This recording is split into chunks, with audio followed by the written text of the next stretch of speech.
गुर्जर प्रतिहार साम्राज्य के पतन के पश्चात उत्तर भारत की राजनीतिक दशा। गुर्जर प्रतिहार साम्राज्य का पतन उत्तर भारत की राजनीतिक संरचना में एक अत्यंत गहरा परिवर्तन लेकर आया। प्रतिहार साम्राज्य लगभग 2 शताब्दियों तक उत्तर भारत की सबसे व्यापक और स्थिर शक्ति रहा था। उसकी केंद्रीकृत सत्ता, सामंती व्यवस्था, युद्ध संतुलन और पश्चिमी सीमाओं की सुरक्षा ने उत्तर भारत में एक प्रकार की राजनीतिक एकता बनाए रखी थी। परंतु 10वीं शताब्दी के उत्तरार्ध में प्रतिहार शक्ति के विघटन ने उत्तर भारत को पुनः राजनैतिक विखंडन, क्षेत्रीय प्रभुत्व संघर्ष और विदेशी आक्रमणों की असुरक्षा के युग में धकेल दिया। प्रतिहार साम्राज्य के पतन से सबसे पहले जो परिवर्तन आया वह था केंद्रीय सत्ता का पूर्ण अभाव। कन्नौज, जो प्रतिहारों के समय उत्तर भारतीय राजनीति का केंद्र था, अब अनेक छोटे छोटे राजाओं, सामंतों और उभरती क्षेत्रीय शक्तियों के बीच संघर्ष स्थल बन गया। कन्नौज पर अधिकार का प्रश्न अब केवल प्रतिहारों का विषय नहीं रहा, बल्कि यह गहड़वालों, त्रिपुरी कलचुरियों, पालों और राष्ट्रकूटों सहित कई शक्तियों के बीच संघर्ष का केंद्र बन गया। इससे उत्तर भारत की राजनीति अस्थिर और अनेक धुरी बन गई। प्रतिहार पतन का दूसरा प्रभाव था राजपूत राज्यों का उभार। प्रतिहारों की केंद्रीय शक्ति कमजोर होते ही राजस्थान और पश्चिमी मध्य भारत में अनेक राजपूत प्रजातंत्र परंपरा वाले कुल स्वतंत्रता की ओर बढ़ने लगे। चौहान, परमार, सोलंकी, गहलोत, चावड़ा और बुंदेलखंड में चंदेल, ये सभी राजवंश धीरे धीरे छोटे क्षेत्रीय प्रधान से शक्तिशाली राज्य निर्माताओं में बदलने लगे। प्रतिहारों के पतन ने उन्हें अपनी शक्ति का विस्तार करने का अवसर दिया। इन राज्यों का विकास सांस्कृतिक दृष्टि से महत्वपूर्ण था, परंतु राजनीतिक दृष्टि से यह उत्तर भारत की एकता के विघटन का संकेतक था। कन्नौज की राजनीतिक अस्थिरता ने उत्तर भारत की शक्ति व्यवस्था को और अधिक जटिल बना दिया। कन्नौज पर अधिकार की महत्वाकांक्षा के कारण त्रिपुरी कलचुरियों, कश्मीर के लोहार उत्पल शक्तियों, गहड़वालों और पालों ने उत्तर भारत की राजनीति में सक्रिय हस्तक्षेप किया। कोई भी लंबे समय तक कन्नौज पर स्थिर नियंत्रण स्थापित नहीं कर सका। यह निरंतर संघर्ष उत्तर भारत को एक कमजोर राजनीतिक स्थिति में बनाए रखने का कारण बना। प्रतिहार साम्राज्य के पतन का एक अत्यंत दूरगामी प्रभाव पश्चिमोत्तर भारत की सुरक्षा पर पड़ा। प्रतिहार अपने उत्कर्ष काल में अरब तुर्क आक्रमणों के विरुद्ध भारत की सबसे मजबूत रक्षा रेखा थे। उनके किले, घुड़सवार सेना और सामरिक नीति के कारण पश्चिमी भारत में विदेशी शक्तियां प्रवेश नहीं कर पाईं। परंतु जैसे ही प्रतिहार सत्ता कमजोर हुई, सिंध, मुल्तान और पंजाब क्षेत्र में तुर्क अफगान शक्तियों का प्रवेश आसान हो गया। यही वह राजनीतिक रिक्तता थी जिसने बाद में महमूद गजनवी को 11वीं शताब्दी में उत्तर भारत पर आक्रमण करने का अवसर दिया। प्रतिहार पतन का एक और परिणाम था सामंतों की स्वायत्तता का अत्यधिक बढ़ जाना। सामंती सरदार, जिन्हें कभी प्रतिहार राजाओं ने भूमिदान और सैन्य शक्ति देकर अपने अधीन किया था, अब केंद्रीय सत्ता के अभाव में स्वतंत्र शासक बन गए। इससे शासन व्यवस्था में विखंडन बढ़ा और आर्थिक सैन्य संसाधन छोटे छोटे राजघरानों में बंट गए। इस सामंती विखंडन ने उत्तर भारत को एक संगठित सैन्य शक्ति के रूप में कमजोर कर दिया।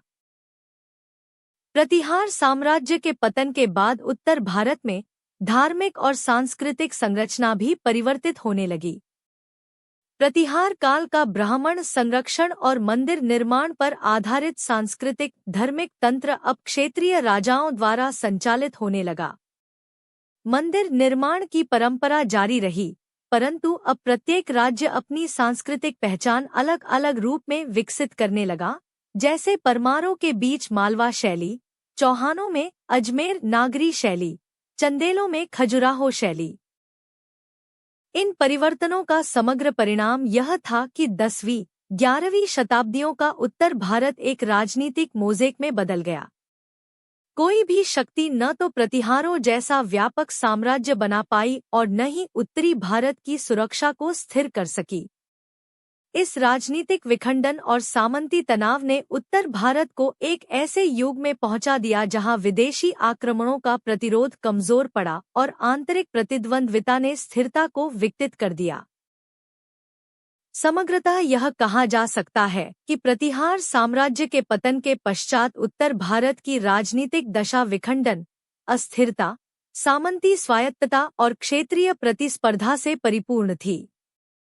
प्रतिहारों का पतन केवल एक साम्राज्य का अंत नहीं था, बल्कि यह उत्तर भारत के राजनीतिक संतुलन का भी अंत था, जिसने मध्यकालीन भारतीय इतिहास में नए शक्ति केंद्रों के उदय और विदेशी आक्रमणों के लिए मार्ग प्रशस्त किया।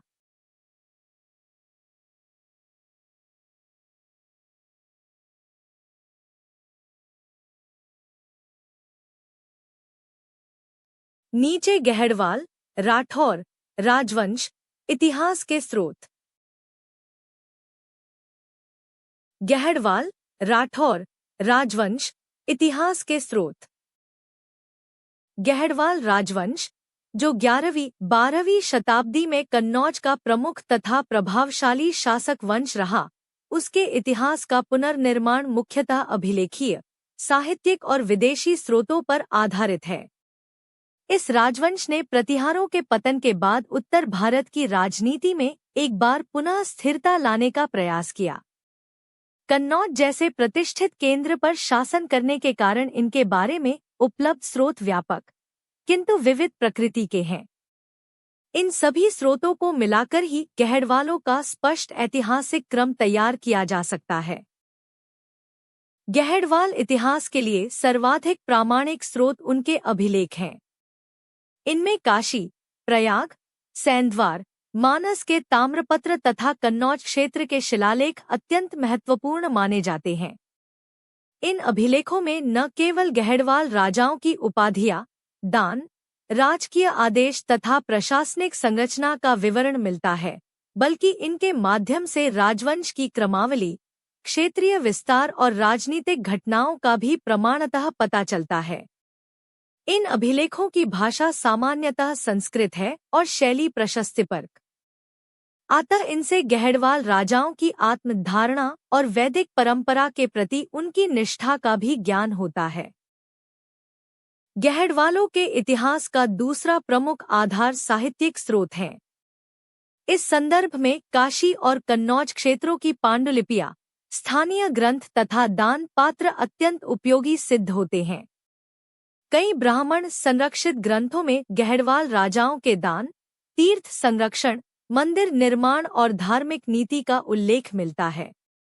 इन साहित्यिक उल्लेखों से यह स्पष्ट होता है कि गहड़वाल राजा विशेषकर गोविंदचंद्र धार्मिक उदारता, ब्राह्मण संरक्षण और मंदिर व्यवस्था के लिए प्रसिद्ध थे। इससे हमें उस काल के सामाजिक धार्मिक वातावरण की झलक मिलती है।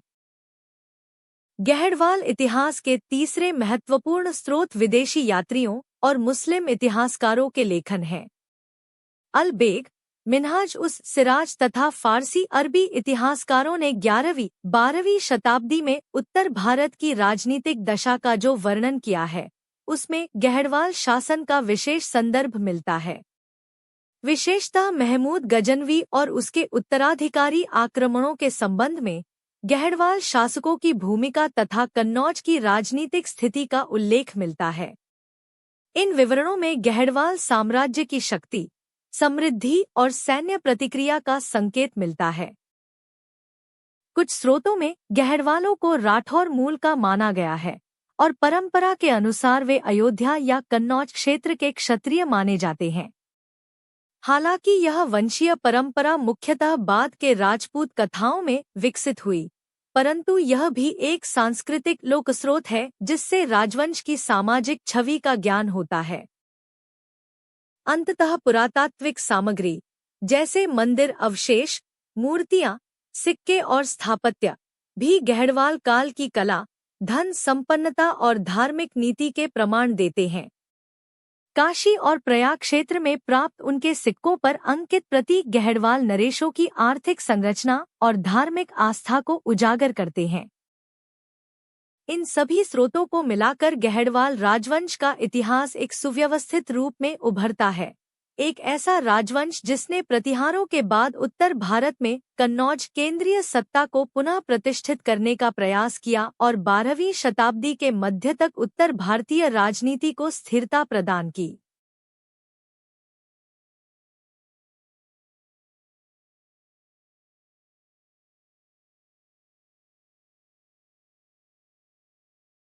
गहड़वाल राठौर राजवंश राजनीतिक इतिहास।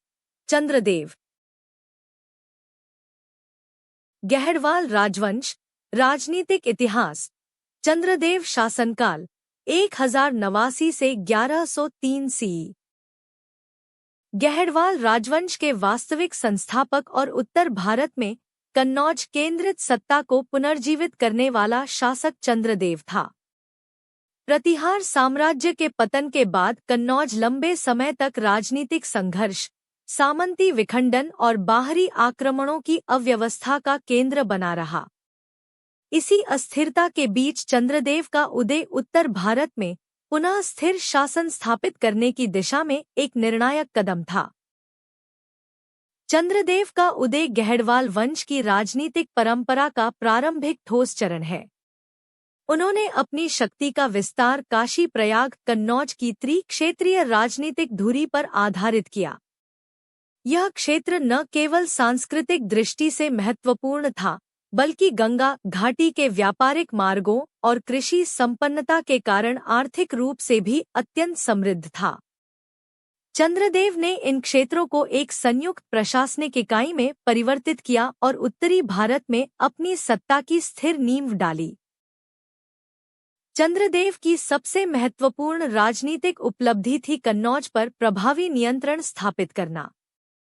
प्रतिहार पतन के बाद कन्नौज कई बार विभिन्न उभरती शक्तियों जैसे कलचुरियों, पालों, चौहानों के हाथों में गया, परंतु किसी ने भी स्थायी और वैध सत्ता स्थापित नहीं की थी। चंद्रदेव ने इस राजनीतिक रिक्तता का लाभ उठाकर कन्नौज को पुनः एक केंद्रीय राजधानी के रूप में विकसित किया। इस कदम ने गहड़वाल सत्ता को उत्तर भारतीय राजनीति में प्रमुख स्थान प्रदान किया।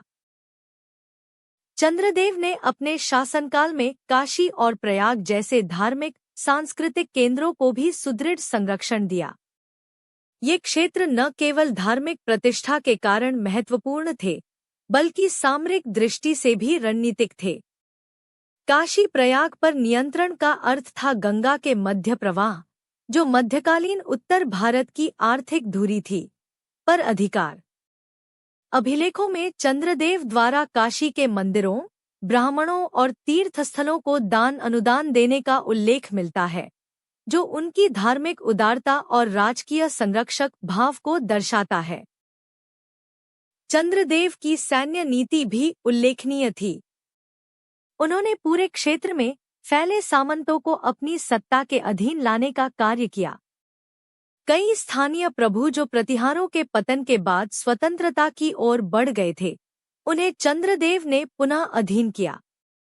उनका शासनकाल इस बात का प्रमाण है कि गहड़वाल सत्ता केवल प्रतीकात्मक नहीं थी, बल्कि प्रशासनिक और सैन्य संगठन के स्तर पर मजबूत आधार रखती थी। चंद्रदेव के समय में गहड़वाल राज्य और पाल शक्ति के बीच भी अप्रत्यक्ष टकराव की स्थिति बनी। पाल साम्राज्य इस समय अपने अवंती के अंतिम चरण में था। बिहार और बंगाल के कुछ क्षेत्रों में पाल प्रभाव शेष था, परंतु वह इतना कमजोर हो चुका था कि चंद्रदेव की उन्नति को रोक नहीं सका। इस परिस्थिति का लाभ उठाकर चंद्रदेव ने पूर्वी उत्तर प्रदेश पर गहड़वाल प्रभाव स्थापित किया। चंद्रदेव की उपाधियां परम माहेश्वर, महाराजाधिराज, उनके सम्राटीय आत्मबोध और धार्मिक प्रतीकवाद को दर्शाती हैं।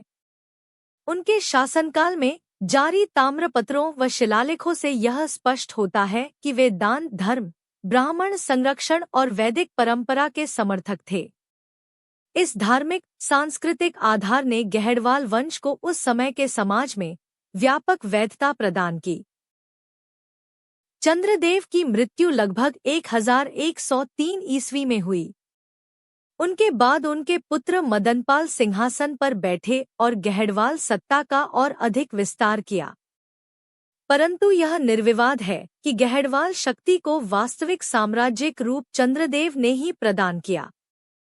वे उत्तर भारत में प्रतिहारों के पतन के पश्चात स्थापित होने वाली पहली स्थिर शक्ति के निर्माता थे और उनका राज्य आगे चलकर गोविंदचंद्र के समय में चरम उत्कर्ष तक पहुंचा।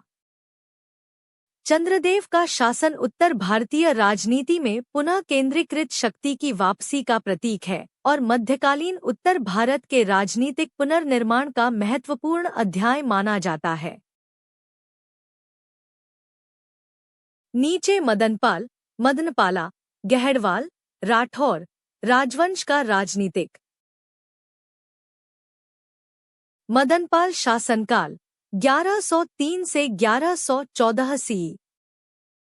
गहड़वाल राजवंश के इतिहास में मदनपाल वह शासक है जिसने अपने पिता चंद्रदेव द्वारा स्थापित राजनीतिक ढांचे को आगे बढ़ाया और कन्नौज केंद्रित उत्तर भारतीय शक्ति को अधिक व्यवस्थित रूप प्रदान किया। उसका शासनकाल अपेक्षाकृत छोटा अवश्य था, परंतु इस अवधि में उसने गहड़वाल वंश को पूर्वी उत्तर प्रदेश के समृद्ध क्षेत्रों पर दृढ़ता से स्थापित किया और एक ऐसी राजनीतिक नींव तैयार की जिस पर आगे चलकर गोविंदचंद्र जैसे महान शासक ने साम्राज्य का विस्तार किया। मदनपाल के शासन का प्रारंभ उस समय हुआ जब प्रतिहारों के पतन के बाद उत्तर भारत में कई क्षेत्रीय शक्तियां अपना प्रभुत्व स्थापित करने में लगी हुई थी। कन्नौज पर स्थायी नियंत्रण बनाए रखना किसी भी उभरते राजवंश के लिए अत्यंत कठिन कार्य था, परंतु चंद्रदेव द्वारा निर्मित राजनीतिक और प्रशासनिक ढांचे का लाभ उठाकर मदनपाल ने कन्नौज की सत्ता को न केवल सुरक्षित रखा बल्कि उसे और अधिक संगठित रूप दिया। कन्नौज उसके शासनकाल में भी उत्तर भारतीय राजनीति का सबसे महत्वपूर्ण केंद्र बना रहा। मदनपाल ने अपने शासन में काशी, प्रयाग और मध्य गंगा घाटी पर गहड़वाल अधिपत्य को और मजबूत किया। यह क्षेत्र न केवल धार्मिक दृष्टि से प्रतिष्ठित थे बल्कि कृषि उत्पादकता, व्यापार और मार्ग नियंत्रण के कारण आर्थिक रूप से भी अत्यंत महत्वपूर्ण थे। मदनपाल ने इन क्षेत्रों को स्थिर प्रशासनिक इकाइयों में बदला और राजस्व व्यवस्था को सुव्यवस्थित किया, जिसके कारण गहड़वाल राज्य की आर्थिक शक्ति बढ़ी। मदनपाल के शासनकाल में एक महत्वपूर्ण चुनौती पाल साम्राज्य की शेष शक्ति थी। पाल साम्राज्य इस समय अवंती में था, परंतु बिहार और कुछ पूर्वी क्षेत्रों में उसका प्रभाव अभी भी बना हुआ था। मदनपाल ने इस स्थिति का रणनीतिक उपयोग किया और पालों को कमजोर करते हुए पूर्वी उत्तर प्रदेश में गहड़वाल प्रभाव को और गहरा किया। यह वही भू-भाग है जिसकी सुरक्षा और नियंत्रण की वजह से आगे चलकर गोविंदचंद्र का साम्राज्य निर्मित हो सका। मदनपाल के प्रशासन की एक उल्लेखनीय विशेषता तीर्थ संरक्षण और ब्राह्मण दान की नीति थी। उसके अभिलेखों में काशी के मंदिरों, ब्राह्मणों और धार्मिक संस्थानों को अनेक अनुदान का उल्लेख मिलता है। इससे यह स्पष्ट होता है कि गहड़वाल शक्ति केवल सैन्य राजनीतिक संरचना ही नहीं थी, बल्कि वह धार्मिक वैधता और सांस्कृतिक प्रभुत्व का भी आधार बना रही। काशी और प्रयाग जैसे क्षेत्रों में शासन करने के लिए धार्मिक प्रतिष्ठा आवश्यक थी, जिसे मदनपाल ने सहज ही प्राप्त कर लिया। मदनपाल के समय में गहड़वाल शक्ति को चौहानों, कलचुरियों और अन्य क्षेत्रीय शक्तियों से भी टकराव का सामना करना पड़ा। यद्यपि इन संघर्षों का विस्तृत विवरण उपलब्ध नहीं है, परंतु इतना स्पष्ट है कि मदनपाल ने अपनी सैन्य क्षमताओं का उपयोग करते हुए गहड़वाल राजवंश की सीमाओं को सुरक्षित रखा। उसके प्रयासों से गहड़वाल सत्ता किसी भी दिशा में कमजोर नहीं पड़ी, बल्कि राजनीतिक रूप से स्थिर बनी रही। सामंती सरदारों को नियंत्रित रखना भी मदनपाल की शासन नीति का महत्वपूर्ण हिस्सा था। प्रतिहारों के पतन के बाद कई सामंत स्वतंत्र होने लगे थे, परंतु गहड़वाल शासन ने उन्हें फिर से अधीनता में लाने की प्रक्रिया शुरू की। मदनपाल के शासन में यह प्रक्रिया जारी रही और उसने अपने राज्य के भीतर सामंती विद्रोहों को दबाकर केंद्रीय सत्ता को मजबूत बनाए रखा। मदनपाल की मृत्यु लगभग 1114 ईस्वी में मानी जाती है। उनके बाद उनके पुत्र गोविंदचंद्र सिंहासन पर बैठे, जिन्होंने गहड़वाल साम्राज्य को उसके चरम उत्कर्ष तक पहुंचाया। किंतु यह असंदिग्ध है कि जिस स्थिर राजनीतिक और आर्थिक आधार पर गोविंदचंद्र का साम्राज्य खड़ा था, उसका निर्माण चंद्रदेव और मदनपाल दोनों के शासनकाल में हुआ था। समग्रतः मदनपाल का शासनकाल गहड़वाल शक्ति के स्थिरीकरण, प्रशासनिक संगठन और आर्थिक सुदृढ़ीकरण का युग था। उन्होंने न केवल कन्नौज और गंगा घाटी में गहड़वाल सत्ता को सुरक्षित रखा, बल्कि आने वाले विस्तार के लिए आवश्यक स्थिर राजनीतिक ढांचा तैयार किया। इस प्रकार वह गहड़वाल राजवंश के प्रारंभिक निर्माण काल का एक अत्यंत महत्वपूर्ण शासक है। नीचे गोविंदचंद्र, गहड़वाल, राठौर राजवंश का स्वर्णकाल। गोविंदचंद्र शासनकाल 1114 से 1155 सी। गहड़वाल, राठौर राजवंश का वास्तविक उत्थान और उत्तर भारत में स्थिर एवं संगठित सत्ता की स्थापना का स्वर्ण अध्याय गोविंदचंद्र के शासनकाल में उद्घाटित होता है। चंद्रदेव द्वारा निर्मित आधारशिला और मदनपाल के शासन में हुए राजनीतिक स्थिरीकरण के बाद गोविंदचंद्र ने गहड़वाल शक्ति को व्यापकता, प्रतिष्ठा और साम्राज्य रूप प्रदान किया। उसके शासन में कन्नौज न केवल उत्तर भारत का राजनीतिक केंद्र बना, बल्कि आर्थिक, सांस्कृतिक और धार्मिक दृष्टि से भी उसका गौरव पुनर्स्थापित हुआ। गहड़वाल इतिहास में गोविंदचंद्र वह नरेश है जिसने उत्तर भारत में प्रतिहारों के पश्चात सबसे शक्तिशाली, संगठित और वैध सत्ता का निर्माण किया। गोविंदचंद्र का शासनकाल उस समय प्रारंभ हुआ जब उत्तर भारत अनेक चुनौतियों, सामंती विखंडन, पालों के अवशेष प्रभाव, चौहानों और कलचुरियों की प्रतिस्पर्धा से घिरा हुआ था। परंतु गोविंदचंद्र की राजनीतिक दूरदर्शिता, सैन्य क्षमता और कूटनीतिक कौशल ने इन चुनौतियों को अवसर में बदल दिया। उसने कन्नौज को पुनः एक महान राजधानी के रूप में स्थापित किया और इसे गंगा, यमुना उपत्यका के व्यापक क्षेत्रों से जोड़कर एक केंद्रीय शक्ति धुरी बनाए रखा।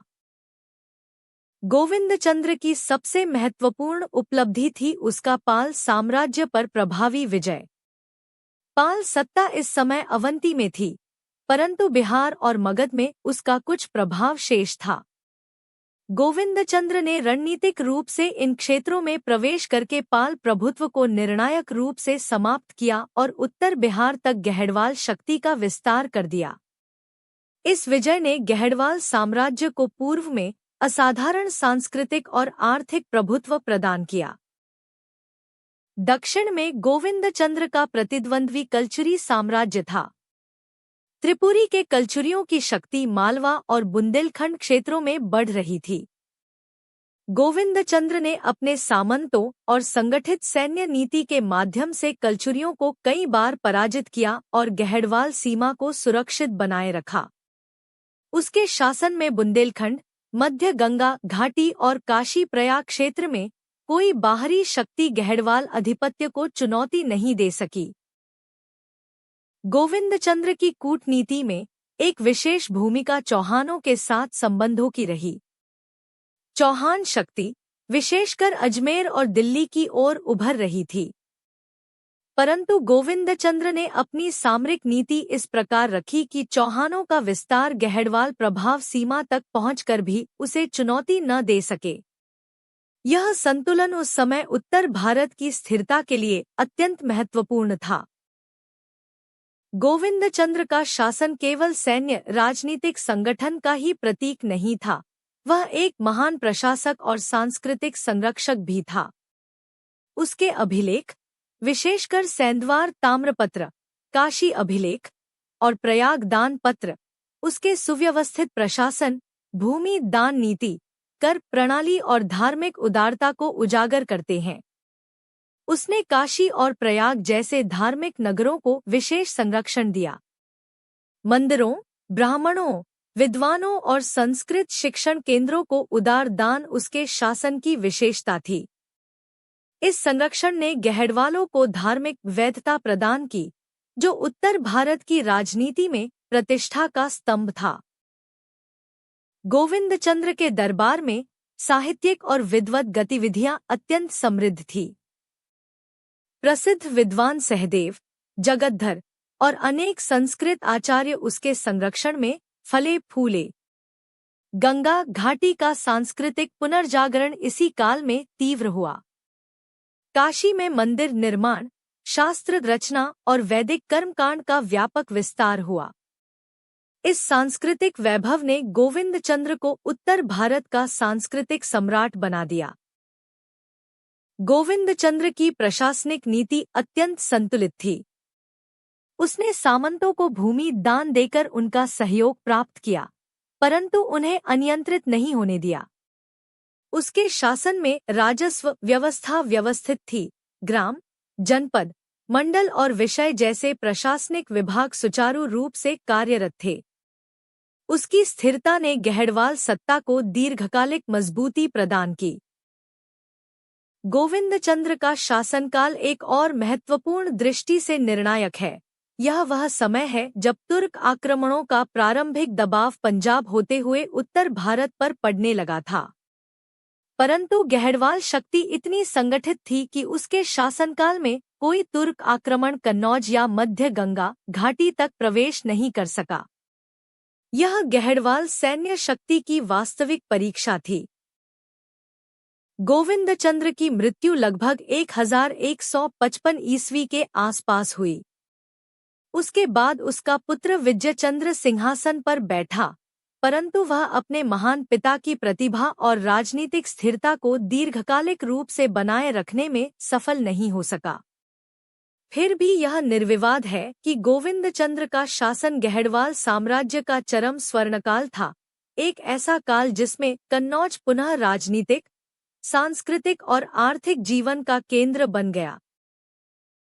समग्रता गोविंदचंद्र वह शासक है जिसने उत्तर भारत में विखंडन के युग को समाप्त कर राजनीतिक एकता, सांस्कृतिक पुनर्जागरण और धार्मिक संरक्षण की परंपरा को चरम उत्कर्ष दिया। वह गहडवाल शक्ति का न केवल महान योद्धा था, बल्कि पवित्र गंगा घाटी का संरक्षक और उत्तर भारतीय इतिहास का एक केंद्रीय स्तंभ भी था। विजयचंद्र गहडवाल राठौर राजवंश का राजनीतिक इतिहास। विजयचंद्र शासनकाल 1155 से 1168 सी। गहडवाल साम्राज्य के इतिहास में विजयचंद्र वह शासक है जिसने अपने पिता गोविंदचंद्र के विशाल और सुव्यवस्थित साम्राज्य का उत्तराधिकार प्राप्त किया, परंतु जिसका शासनकाल उत्तर भारत की बदलती राजनीति, उभरती क्षेत्रीय शक्तियों और बाहरी आक्रमणों की पूर्व चेतावनी से भरा हुआ था। विजयचंद्र किसी भी दृष्टि से दुर्बल शासक नहीं था। युद्ध, संगठन और प्रशासन में उसकी क्षमता स्पष्ट दिखाई देती है, परंतु उसके शासनकाल की परिस्थितियां अत्यंत जटिल थीं। इन परिस्थितियों ने उसे एक ऐसे संक्रमण काल का शासक बना दिया जहां गहडवाल शक्ति अपने स्वर्णकाल के बाद स्थिरता और संघर्ष के बीच संतुलन साधने का प्रयास कर रही थी। विजयचंद्र का शासन उस समय प्रारंभ होता है जब उत्तरी भारत में राजपूत शक्तियों, विशेषकर चाहमान, चौहान राज्य तेजी से उभर रहे थे। अजमेर और दिल्ली में चौहान शक्ति का विस्तार हो रहा था और प्रतिहारों गहडवालों के बाद अब वही उत्तर पश्चिमी राजनीति के महत्वपूर्ण दावेदार बन रहे थे। विजयचंद्र को इस उभरती शक्ति के प्रति सावधानी बरतनी पड़ी। हालांकि उसके काल में चौहानों के साथ कोई प्रत्यक्ष निर्णायक युद्ध का उल्लेख नहीं मिलता, परंतु राजनीतिक तनाव स्पष्ट रूप से मौजूद था। विशेषकर दिल्ली अजमेर राज्य की गतिविधियां गहड़वाल सीमाओं के निकट तक पहुंचने लगी थी और यह स्थिति उत्तर भारत के शक्ति संतुलन में परिवर्तन का संकेत थी। विजय चंद्र के शासन की एक महत्वपूर्ण उपलब्धि थी कन्नौज केंद्रीय साम्राज्य की सैन्य और प्रशासनिक संरचना को सुरक्षित रखना। गोविंद चंद्र जैसे महान शासक के बाद इतने बड़े साम्राज्य को एकीकृत रखना आसान नहीं था, परंतु विजय चंद्र ने अपने पिता द्वारा निर्मित प्रशासनिक ढांचे, जिसमें भूमिदान व्यवस्था, सामंती नियंत्रण, धार्मिक संरक्षण और तीर्थ केंद्रों की व्यवस्था शामिल थी, को सफलतापूर्वक बनाए रखा। वह काशी, प्रयाग, ग्वालियर और कन्नौज जैसे महत्वपूर्ण क्षेत्रों को अपने नियंत्रण में रखने में सफल रहा। विजय चंद्र के समय में गहड़वाल शासन को सबसे बड़ा खतरा पूर्वी उत्तर भारत के क्षणिक सामंती विद्रोहों से था। गंगा, यमुना के दोआब और नेपाल सीमा क्षेत्रों में कई स्थानीय प्रमुख अपनी शक्ति बढ़ाने लगे थे। विजय चंद्र की नीति इन विद्रोहियों को नियंत्रित करने, भूमि प्रशासन को स्थिर करने और राजकोष को सुरक्षित रखने की थी। उसने इन तीनों क्षेत्रों में पर्याप्त सफलता प्राप्त की, जिससे गहड़वाल साम्राज्य की संरचना उसके शासनकाल में टूटने नहीं पाई। धार्मिक दृष्टि से विजय चंद्र अपने पूर्वजों की ही तरह वैदिक परंपरा और ब्राह्मण संरक्षण का अभिभावक था। उसके शासनकाल के ताम्रपत्र एवं शिलालेखों से यह स्पष्ट होता है कि उसने काशी प्रयाग के मंदिरों, विद्वानों और धार्मिक संस्थाओं को उदार दान प्रदान किया। इस दान संस्कृति ने गहड़वालों की राजनीतिक वैधता को और मजबूत किया, क्योंकि इस क्षेत्र में धार्मिक प्रतिष्ठा राजनीतिक शक्ति का आधार मानी जाती थी। विजय चंद्र ने गंगा घाटी के धार्मिक केंद्रों को सुरक्षित रखा, जो उसके समय में भी उत्तर भारत की सांस्कृतिक धुरी बने रहे। विजय चंद्र के समय में गहड़वाल साम्राज्य का बाहरी स्वरूप भले ही स्थिर दिखाई देता हो, परंतु उसके अंतर्स्रोतों में आगामी संकट के संकेत उभर रहे थे। पश्चिमोत्तर भारत में तुर्क शक्ति, विशेषकर पंजाब और सिंध में घोरी एवं मामलुक सेनाओं का प्रभाव तेजी से बढ़ रहा था। यद्यपि विजय चंद्र के काल में उनकी लहर मध्य गंगा घाटी तक नहीं पहुंची, परंतु यह राजनीतिक क्षितिज पर एक गहराते हुए संकट की छाया थी। इस छाया का सामना बाद में उसके उत्तराधिकारी जयचंद्र को करना पड़ा। विजय चंद्र की मृत्यु लगभग 1168 ईस्वी में मानी जाती है। उसकी मृत्यु के बाद गहड़वाल सिंहासन पर उसके प्रसिद्ध पुत्र जयचंद्र बैठे, जिनका काल चौहानों के उत्कर्ष और तुर्क आक्रमण के निर्णायक युग से गहराई से जुड़ा हुआ है। विजय चंद्र के शासन ने गहड़वाल शक्ति को उसके स्वर्णकाल के बाद भी स्थिरता प्रदान की और उसके प्रयासों ने जितना संभव था उतनी राजनीतिक एकता को बनाए रखा। उसका शासन गहड़वाल साम्राज्य की शक्ति स्थिरता का अंतिम पूर्ण चरण था, जिसके बाद उत्तर भारत गहन राजनीतिक परिवर्तन के दौर में प्रवेश करता है। समग्रतः विजय चंद्र का शासन न तो अत्यधिक विस्तार का काल है, न ही पतन का। यह उत्तर भारत की बदलती राजनीतिक संरचना के बीच गहड़वाल सत्ता की स्थिरता, संयम और संतुलन का काल है। वह गोविंद चंद्र की महान परंपरा को संभालने वाला और जयचंद्र के संघर्ष काल की पृष्ठभूमि तैयार करने वाला शासक था। जयचंद्र गहड़वाल राठौर राजवंश का राजनीतिक इतिहास। जयचंद्र शासनकाल 1168 से 1194 सीई। गहड़वाल राठौर राजवंश के इतिहास में जयचंद्र वह शासक है जिसके शासनकाल में उत्तर भारत का राजनीतिक संतुलन निर्णायक रूप से बदल गया। वह अपने वंश का अंतिम शक्तिशाली सम्राट था, परंतु उसके जीवनकाल में ही गहड़वाल साम्राज्य बाहरी आक्रमणों और आंतरिक प्रतिद्वंद्विताओं से टूटने लगा। जयचंद्र का काल न केवल गहड़वाल इतिहास का अंतिम अध्याय है, बल्कि यह वह काल भी है जब उत्तर भारत तुर्क अफगान शक्ति के निर्णायक विस्तार के सामने आया।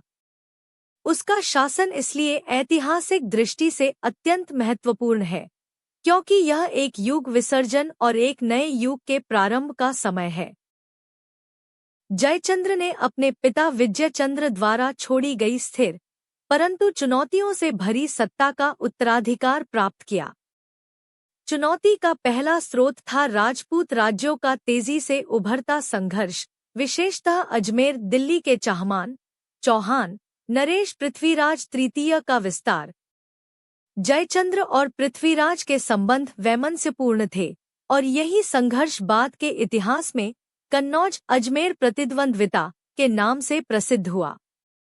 इस राजनीतिक संघर्ष को लोक कथाओं ने जयचंद्र पृथ्वीराज द्वंद्व के रूप में लोकप्रिय किया, यद्यपि यह तथ्यात्मक रूप से उनके राज्य हितों के टकराव का परिणाम था, न कि व्यक्तिगत शत्रुता का। जयचंद्र का साम्राज्य कन्नौज, काशी, प्रयाग, दोआब और पूर्वी उत्तर प्रदेश के विशाल क्षेत्र तक फैला हुआ था। उसकी राजधानी कन्नौज अभी भी उत्तर भारत की राजनीतिक प्रतिष्ठा का केंद्र बनी हुई थी। जयचंद्र ने राज्य विस्तार की नीति के बजाय स्थिरता को प्राथमिकता दी। उसने सामंतों पर नियंत्रण रखा, राजस्व व्यवस्था को संतुलित किया और अपने पूर्वजों की तरह तीर्थ स्थलों, विशेषकर काशी और प्रयाग, का संरक्षण जारी रखा। उसके अभिलेखों से ज्ञात होता है कि वह एक धार्मिक, उदार और दानशील शासक था, जो मंदिरों और ब्राह्मणों के संरक्षण के लिए प्रसिद्ध था। परंतु उसके शासन में उभरती राजनीतिक परिस्थिति अत्यंत चुनौतीपूर्ण थी। एक ओर पश्चिम में चौहान साम्राज्य उत्तरोत्तर शक्तिशाली हो रहा था, तो दूसरी ओर उत्तर पश्चिमी भारत में तुर्क शक्ति, विशेषतः मुहम्मद घोरी, तेज गति से आगे बढ़ रही थी। पंजाब में घोरी की स्थितियां स्थिर हो चुकी थी और अब उसका लक्ष्य गंगा यमुना उपत्यका की धन संपन्नता था। यह वह समय था जब उत्तर भारत को एक संयुक्त राजनीतिक नेतृत्व की आवश्यकता थी, परंतु राजपूत राज्यों के आंतरिक संघर्ष, विशेषतः जयचंद्र और पृथ्वीराज के वैमनस्य ने राजनीतिक एकता को असंभव बना दिया। सन 1191 ईस्वी में पृथ्वीराज और घोरी के बीच तराइन का प्रथम युद्ध हुआ, जिसमें पृथ्वीराज ने विजय प्राप्त की। यह विजय उत्तर भारत को एकजुट करने का अवसर हो सकता था, परंतु जयचंद्र और पृथ्वीराज के बीच किसी प्रकार का राजनीतिक सहयोग नहीं बना। दोनों शासक अपने अपने क्षेत्रीय हितों में उलझे रहे, जिसके कारण घोरी को अपनी सेना पुनर्संगठित करने और पुनः आक्रमण करने का अवसर मिल गया। सन 1192 ईस्वी का तराइन का दूसरा युद्ध, जिसमें पृथ्वीराज पराजित हुआ, उत्तर भारत के भविष्य को निर्णायक रूप से बदल गया। पृथ्वीराज की पराजय के बाद गंगा यमुना दोआब पर आक्रमण का मार्ग खुल गया और अब घोरी की दृष्टि कन्नौज की ओर उठी, जो उस समय जयचंद्र की अधीनता में था। जयचंद्र को इस नई परिस्थिति का अकेले सामना करना पड़ा। यद्यपि वह वीर और योग्य शासक था, परंतु उसके राज्य का सैन्य तंत्र उस समय उतना सुदृढ़ नहीं था कि तुर्क अफगान सेनाओं को निर्णायक रूप से रोक सके। सन 1194 ईस्वी में चंदावर के युद्ध में जयचंद्र ने मुहम्मद घोरी की सेना का सामना किया। यह युद्ध इतिहास में अत्यंत महत्वपूर्ण माना जाता है, क्योंकि यह कन्नौज केंद्रित हिंदू सत्ता के अंतिम प्रतिरोध का प्रतीक था। जयचंद्र ने पराक्रमपूर्वक युद्ध किया, परंतु घोरी की संगठित घुड़सवार सेना, धनुर्धारियों और मध्य एशियाई युद्ध रणनीतियों के सामने वह टिक नहीं सका।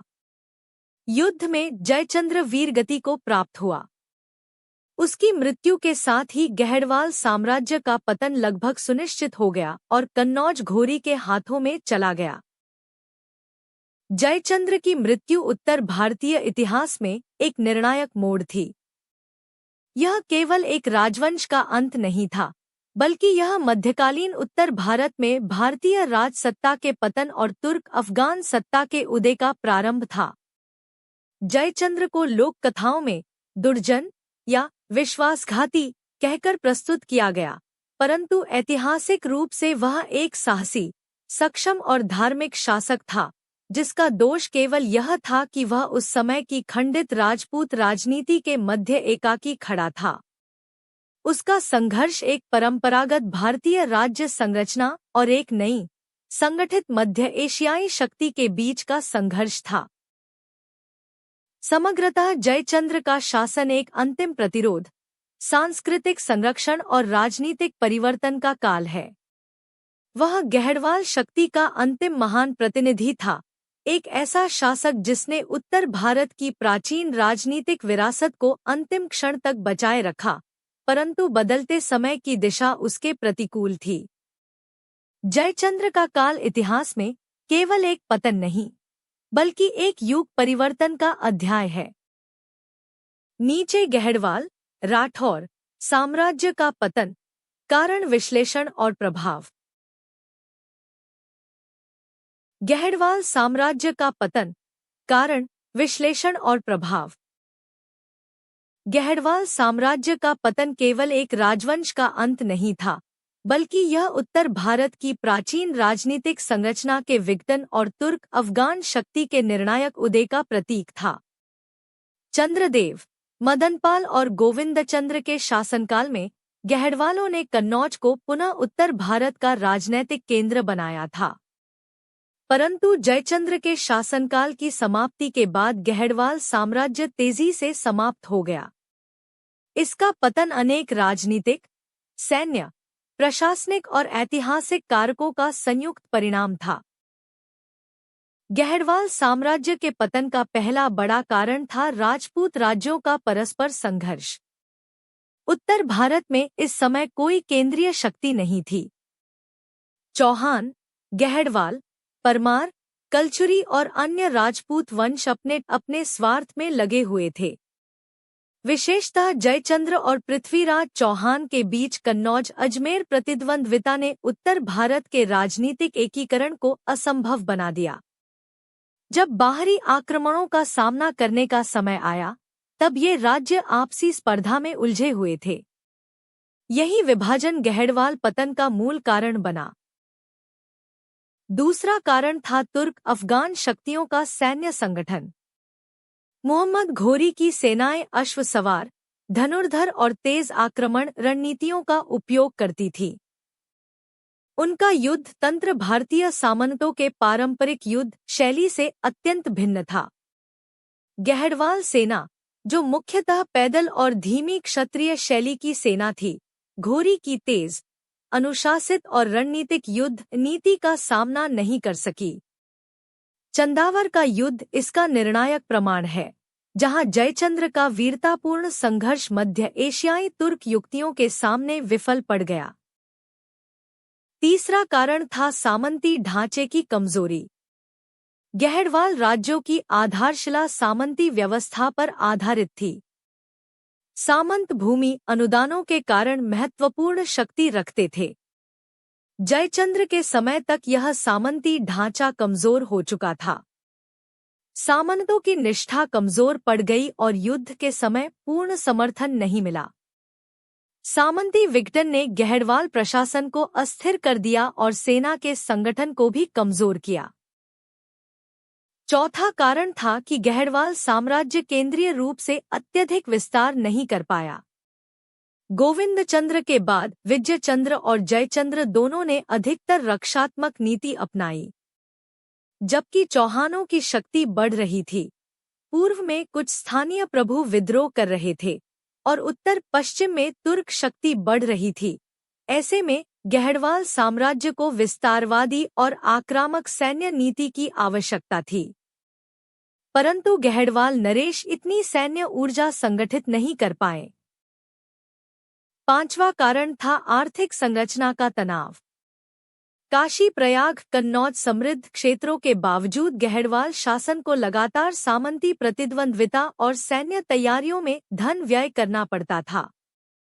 तुर्क सेनाओं के विरुद्ध प्रभावी रक्षा प्रणाली विकसित करने के लिए जिस प्रकार के सैन्य संसाधन आवश्यक थे, वैसा मजबूत आर्थिक संगठन गहड़वाल साम्राज्य विकसित नहीं कर पाया। इस आर्थिक दबाव ने प्रशासन को कमजोर कर दिया। छठा और निर्णायक कारण था 1194 ईस्वी का चंदावर युद्ध, जिसमें जयचंद्र की मृत्यु हो गई। It was the collapse of the last centralized Hindu power in the Gangetic Plains. Jayachandra की वीरगति के बाद गहरवाल शक्ति का नेतृत्व अस्थिर हो गया। कन्नौज तुर्कों के नियंत्रण में चला गया और उनके साम्राज्य का केंद्र दिल्ली बन गया। गहरवाल साम्राज्य के पतन का प्रभाव उत्तर भारत के इतिहास पर अत्यंत व्यापक था। कन्नौज की शक्ति समाप्त होते ही उत्तर भारत में तुर्क शासन तेजी से फैलने लगा। दिल्ली, जिसे पहले चौहानों ने विकसित किया था, अब तुर्कों का राजनीतिक केंद्र बन गई। इसका परिणाम यह हुआ कि मध्यकालीन भारतीय इतिहास की दिशा पूरी तरह बदल गई। कन्नौज के स्थान पर दिल्ली भारतीय इतिहास का मुख्य राजनीतिक मंच बन गया। गहरवाल साम्राज्य के पतन ने उत्तर भारत की सामाजिक धार्मिक संरचना को भी प्रभावित किया। काशी और प्रयाग जैसे क्षेत्रों में तुर्क सत्ता के आगमन ने मंदिर संस्कृति पर प्रभाव डाला, और यह वही समय था जब अनेक धार्मिक संस्थानों को संरक्षण और सुरक्षा में कठिनाइयां आने लगी। सांस्कृतिक गतिविधियां स्थानीयकरण की ओर बढ़ी और क्षेत्रीय शक्तियों जैसे चंदेल, गहलोत, परमार ने अपने क्षेत्रों में वैकल्पिक सांस्कृतिक केंद्र विकसित किए। समग्रतः गहरवाल साम्राज्य का पतन केवल एक शक्ति के अंत का वर्णन नहीं है, बल्कि यह उत्तर भारतीय राजनीतिक संरचना के पूर्ण परिवर्तन का संकेतक है। जयचंद्र की मृत्यु और कन्नौज के पतन ने उत्तर भारत को स्थायी रूप से एक नए युग में प्रवेश कराया, जहां तुर्क सत्ता, दिल्ली के नियंत्रण और नई राजनीतिक व्यवस्थाओं ने मध्यकालीन भारत की दिशा निर्धारित की।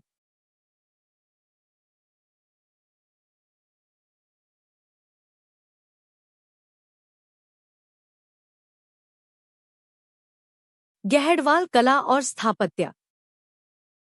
गहरवाल, राठौर राजवंश का कला स्थापत्य उत्तर भारत की मध्यकालीन परंपरा का एक विशिष्ट और परिपक्व रूप है। यह परंपरा प्रतिहार कला की उत्तराधिकारी थी, परंतु इसमें काशी कन्नौज की स्थानीय शैली और धार्मिक शैव परंपरा का विशिष्ट प्रभाव दिखाई देता है। गहरवाल राजाओं का सबसे बड़ा सांस्कृतिक योगदान काशी और गंगा तट पर स्थित मंदिर परंपरा का संरक्षण और विस्तार था।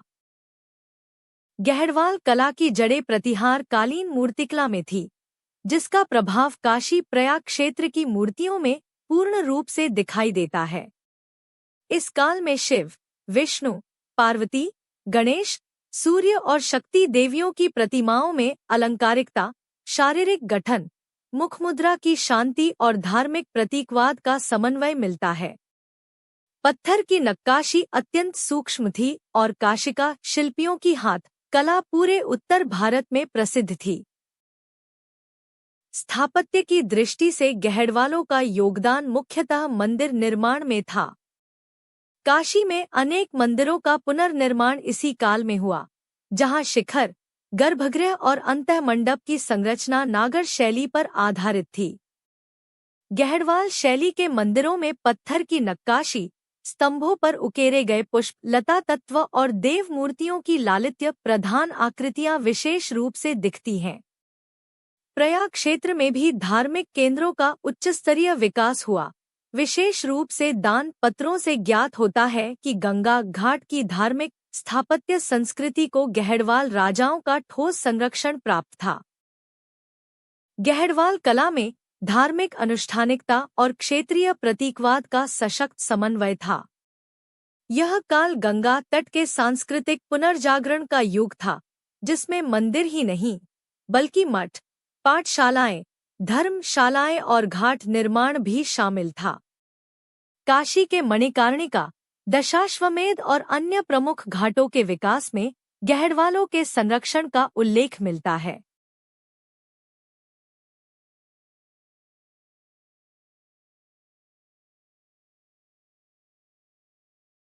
गहरवालों का आर्थिक प्रशासन।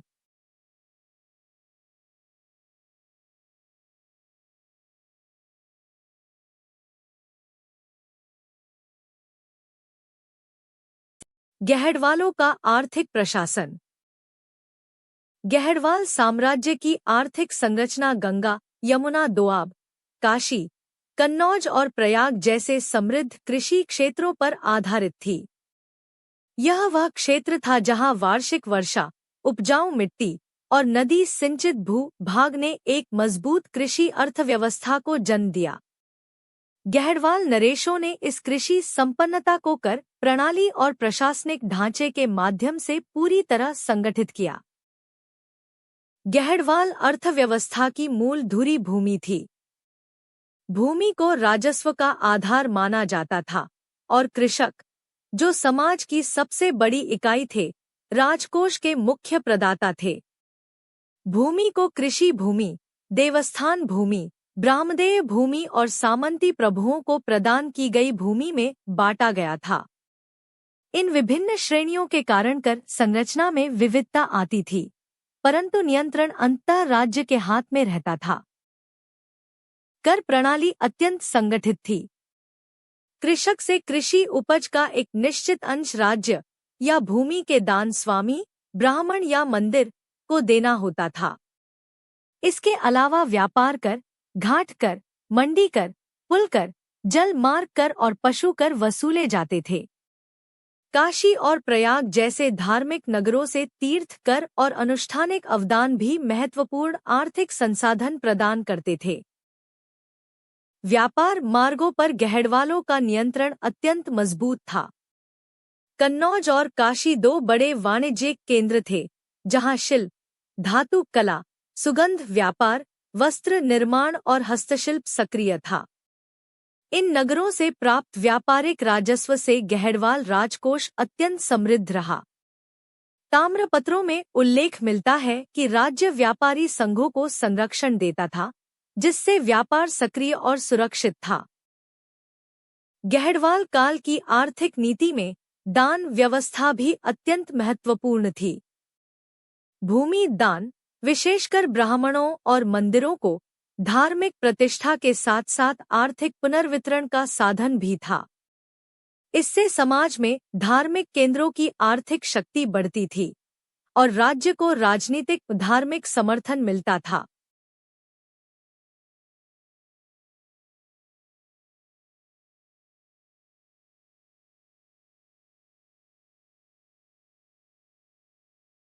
गहड़वाल वंश की क्रोनोलॉजी। नीचे गहड़वाल, राठौर वंश के शासकों की सही, सुव्यवस्थित और मान्य क्रोनोलॉजी दी गई है। यह अभिलेखों, ताम्रपत्रों और इतिहासकारों द्वारा स्वीकार्य क्रम पर आधारित है। चंद्रदेव 1089 से 1103 सी, मदनपाल 1103 से 1114 सी, गोविंदचंद्र 1114 से 1155 सी, विजयचंद्र 1155 से 1168 सी, जयचंद्र 1168 से 1194 सी, गहड़वाल वंश का अंतिम महान शासक। जयचंद्र के बाद कन्नौज पर तुर्क अफगान सत्ता का प्रभुत्व स्थापित हो गया और गहड़वाल वंश राजनीतिक रूप से समाप्त माना जाता है। कुछ स्थानीय गहड़वाल शाखाएं आगे भी रहीं, परंतु साम्राज्य के रूप में वंश समाप्त हो गया।